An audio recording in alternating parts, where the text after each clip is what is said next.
Hi everyone, my name is Niall Murray and I'm a marketing consultant for Wealth Masters International. Right now I'm in my office in Jamaica and I'm having a great time. I just felt like I wanted to share this information with you because it's helping me financially, and I just want to share it with you, and hopefully you take the advice and make yourself financially independent yourself. Everyone's always talking about gold prices and how they're going up and everyone should buy gold, but nobody's talking about silver. Silver is the unknown material that can make you very wealthy next year if you invest right now. Now, I really don't have time to talk about this or get into all the details and facts about why it's important to buy silver, so I just made this little video you can watch, and I'm just going to go back to the beach, okay? So if you want to learn more, check out my YouTube channel or check out my website, send me a message, and hopefully we'll be in touch. Take care. What can investors do to protect themselves from inflation? Well, I think to protect yourself from inflation, you should do what the Chinese are doing. Because the U.S., Bernanke and those boys are printing trillions of dollars and not telling us about it. I mean, I think it was Bloomberg that just sued the Fed for, you got to open up your books. They're printing all of this money. You should do what the Chinese are doing. The Chinese are buying commodities. They're buying copper, oil, gold, silver, land. They just did that huge Canadian tar sands deal up in Canada. So that's all I've ever done. If you look at my investment portfolio, I started investing in oil in 1966, real estate in 1973, and I have my own gold mine and my own silver mine. So if you're afraid of inflation, which you should be, I would think silver is the #1 investment today. Silver is a smoking deal. And silver at about $15, $16, $20 an ounce, average Joe can do it. You just cut out your Starbucks for a while and go buy some silver. You're in the game. Silver is one of the biggest things against inflation you'll ever see. Great investment. Are you personally buying silver? Absolutely. I mean, I've been buying it for years, so I just love silver. But I was buying it at $3 an ounce. Today it's about 15. The reason I like silver is this. #1, gold is hoarded. It's just stuffed away. It has no value to it. Silver is an industrial commodity. It means it's used in cell phones, cameras, computers. It's used everywhere. So that means today, what's really interesting is that there is more gold on planet Earth than silver. It is fantastic. And back when, 1 year ago, I think silver was 50 times less expensive than gold. In other words, for 1 ounce of gold, I could buy 50 ounces of silver. Today, 1 ounce of gold will buy 70 ounces of silver, which means silver is a bargain today. So here are the facts. The corruption in our financial markets has been so widespread for so long that it has actually created opportunity for the properly informed. Because the Federal Reserve owns the printing presses which pump out our paper dollars, the controlling class has for years suppressed the free market prices of gold and silver in order to keep their paper dollars unrivaled. Yet, like a canary in a coal mine, the rising prices of gold and silver are signaling that something is wrong. So the bankers have flooded the market with paper representations of gold and silver in a coordinated scheme to keep those prices down, thus keeping that canary alive. So, if you purchased silver a year or two ago and you've doubled your money, do you sell now? If you're new to this and don't own any, do you buy? Well, here are the facts. You decide. Silver, the most undervalued metal in human history. Gold today is without a doubt more rare than silver.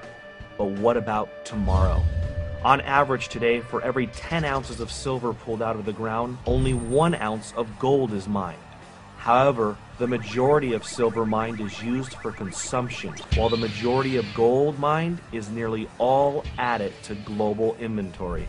Yet precious metal investors, as small of a group as they are still investing $7 in GLD for every $1 they invest in SLV. Looking at modern history, silver is destined to be more rare and certainly worth more than gold. In 1950, there were 10 billion ounces of above-ground available silver. By 1980, it shrank to 3.5 billion ounces. And in 2010, it is estimated that above-ground available silver supply is between 500 to 700 million ounces. To put this into perspective, total above-ground available gold in 1950 was 1 billion ounces. And today, it's estimated to be around 7 billion ounces. In 1980, when silver nearly reached $50 per ounce, global population was 2.5 billion people. Global GDP was $10 trillion, and China had the 11th largest economy. Today, global population is near 7 billion people. Global GDP, $60 trillion, and China is now the second largest economy. So the population since 1980 is up 176%. Global GDP is up 500%. Above ground available gold is up 600%. Meanwhile, above ground available silver has plummeted at least by 91%, and the price is still down 46% from its 1980 high of $50 per ounce. To say the opportunity in silver is enormous is an understatement. Looking at the historical silver to gold ratio of 15 to 1, silver is highly undervalued today. It now takes 50 ounces of silver to purchase 1 ounce of gold. Even when ignoring the above ground supply deviation, mined metal production should at the very least bring that number to 10 to 1. Using today's prices with gold at $1,400, silver should be worth no less than $140 per ounce. Silver is being consumed more than ever, and it is a fact that there is less above ground available silver than there is gold. Industrial demand for silver is up 18% in just the last year. The need for silver is growing by the day.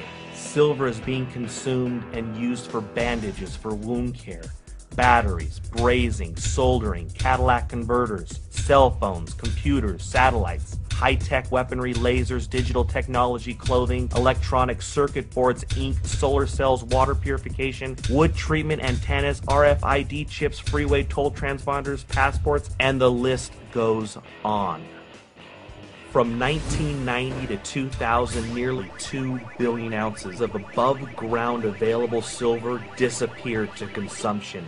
Yet industrial demand for silver was only 35% by the year 2000. Today, it's 54%. And looking at the new uses for silver, the silver production deficit will only widen. China, since 2003, has been growing its solar energy base by almost 100% every year. By 2014, the world will need 130 million ounces of silver just to satisfy 1 year of global solar demand. The world has consumed so much silver in the last 50 years that the last time above ground available inventory was this low was 1300 AD. The deficit of silver production has been met mostly from government stockpiles. The U.S. has dumped nearly 5 billion ounces since World War II into the silver markets. But as of 2010, according to the USGS, government stockpile for silver are listed as none. The supply and demand deficit continues to be ignored by global investors year after year, decade after decade. Total mining production for 2009 was 710 million ounces. Total demand was 889 million ounces. That's a mining production deficit of 179 million ounces to meet demand. With each day comes a new use for silver, and the supply and demand deficit continues to eat away at the above ground available supply. FutureMoneyTrends.com is projecting that just as palladium was once worth more than platinum, silver will one day be worth more than gold. The demand for silver will continue to increase, yet mining production will never be able to keep up, depleting the above ground available silver supply possibly by the end of this decade. Silver may be the greatest investment in human history. How often doesn't any generation get the opportunity to invest in a finite resource that will soon be extinct? I do a lot of speaking engagements around the world, and this is my favorite kind of group to come to, because you have a community of souls whose objective is to be the best that they could be and to reach the highest levels. So I relate perfectly to this, because there are no boundaries. you visualize your future and you make it happen. So in knowing that, that's what this group is about, it's exciting for me to be a part of it. So I provide a level of knowledge that's not accessible in many other areas, trend knowledge. So to me it's a perfect fit, because in order for these people, in order for wealth masters to achieve their goals, and the people in the community, they have to move forward with the best knowledge that they have, so when the future comes, they're not taken by surprise.